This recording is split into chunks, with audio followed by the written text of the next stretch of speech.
The astral side, the physical world and their matrix, what makes and what defines them. I hope you are very well, and thank you for being here with me again. I am Mari Swaruu. I've been thinking and observing the global context that defines the world of the living, where souls are incarnated into physical bodies and experience existing only within the narrow band of perception their biology gives them, and the way they limitedly communicate and share that material world with other souls that are too experiencing everything through similar reduced or restricted biological perception. They form a distorted and limited group of ideas and concepts that define the universe and existence as a whole, ideas and concepts that ultimately form what we now call a matrix. Most people think of Earth and all that is going on inside, and how it is being controlled and guided, as the matrix, but the one on Earth is not the only one that exists, because we could easily argue that there is one matrix for every culture and every planet in space, and the universe. In the same way, we could also define a matrix as the ideas and rules that are created from them, and each subculture in each planet naturally has. For example, the whole social and cultural dynamics in Tibet differ enough from Western society to be classified as being inside their submatrix, although obviously, they would have many characteristics in common.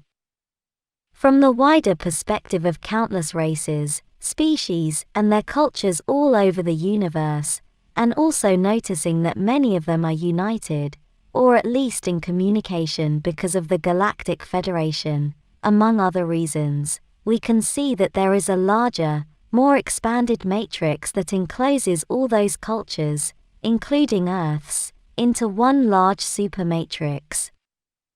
And that supermatrix I'm talking about here only refers to the physical side of it.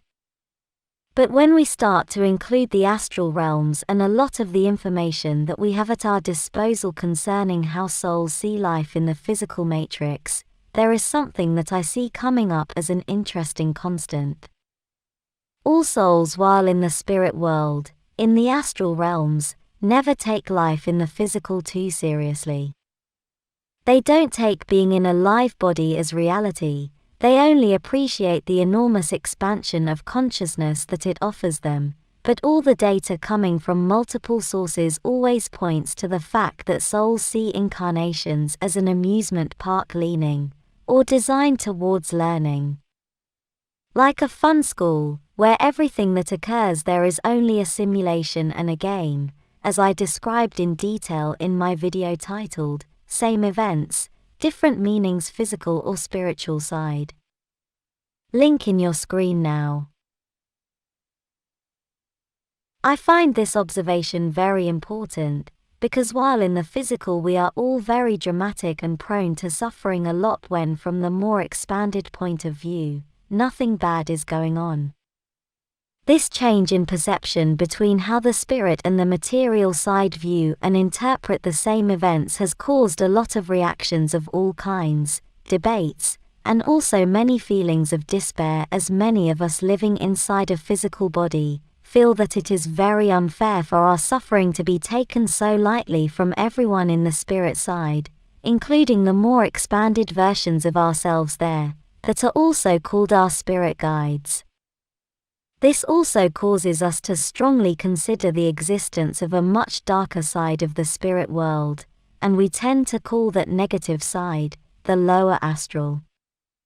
But observing the best data we have at our disposal, the lower astral exists only as the result of the manifestations of the greatest fears of sentient souls, the direct manifestation of their unconscious shadow.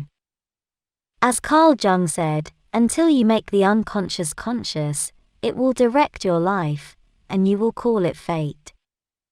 But as souls in the higher astral realms are basically also positive and loving, as our data dictates, and knowing that everything that exists is the result of the manifestation power of consciousness, and of what it is focusing its attention on, then I rhetorically ask, what is then manifesting those ugly lower astral realms? In my opinion, it is being manifested by the subconscious mind of the living, as a second-hand realm that can only exist when at least one sentient soul is giving it creative attention, intentionally or not, but mostly it is being created by the collective unconscious of a group of people with souls living within a set group of accepted perception agreements, and not as a direct creation or manifestation from source. As I've said before, in the end, everything is source, and that would include the lower astral and everything in it, but it is created by a consciousness or a group consciousness that is encased in a limited set of perceptions and belief systems that derive from those limited perceptions. I mean that the lower astral realms are being manifested by the souls that are in the world of the living, and inhabiting a physical body. The formation of the lower astral is coming directly from the darkest shadows of the collective unconscious. It is their dark mirror. As described before, a dark entity from the lower astral feeds off the creative attention of someone with a soul, because it can only be manifested by someone with a strong and direct connection with the source. And that person's creative attention is concentrated towards feeding the dark entity using fear, as it removes all distractions from the creator being, making it manifest whatever has most, or all its attention, in this case, the dark entity itself. The lower astral is the result of having creative souls manifest it, as the result of their unconscious shadows, and that in turn derives from the traumatic and limited experience of an incarnation into a physical body. As an egregore. And this is why souls are so happy while they are in the higher astral planes where everything is love and integration, as there are no shadow manifestations of their unconscious, or hardly any. Although the world of the living could be precisely that. It could be the unconscious shadow manifestation of the higher realms of existence. After all, while duality exists, if there is a higher something, then there must be a lower, to define one another.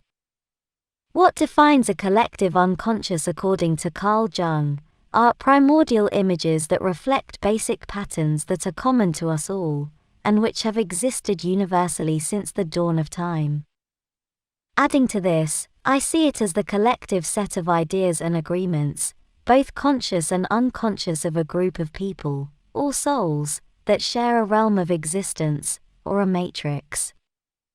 And they communicate with one another, sharing those concepts and agreements as the result of social interaction, using spoken and written language, but mostly communicating in a subconscious manner using the etheric field that unites them all, and in a purely telepathic way. All creatures with a soul have a strong connection to Source, because, in the end, it is the same. Having a connection to Source is having a soul, because a soul is Source itself. And we mustn't take life's hardships so dramatically, as everything, in the end, is not that serious, thinking like a light being. And if we do, we shouldn't bash ourselves for suffering, because after all we are in the world of the living to learn from that and to control it. There is no use in worrying about things that haven't yet come to pass, and most probably never will. And it is much less probable that they would happen if we don't focus our creative attention on them, and we maintain a high vibration, living and enjoying the simplest of things, as the most meaningful in our lives. All this makes us see and understand how important it is to watch what we are thinking, our vibration and frequency, as we must also look inwards, into our darkest shadows, to take control over what we manifest in our lives. As Carl Jung said, whoever looks outside dreams, and whoever looks inside awakens. Powerful words they are. Take care, my friends, and thank you for watching my video. I hope to see you here next time. With much love. Mari Swaruu.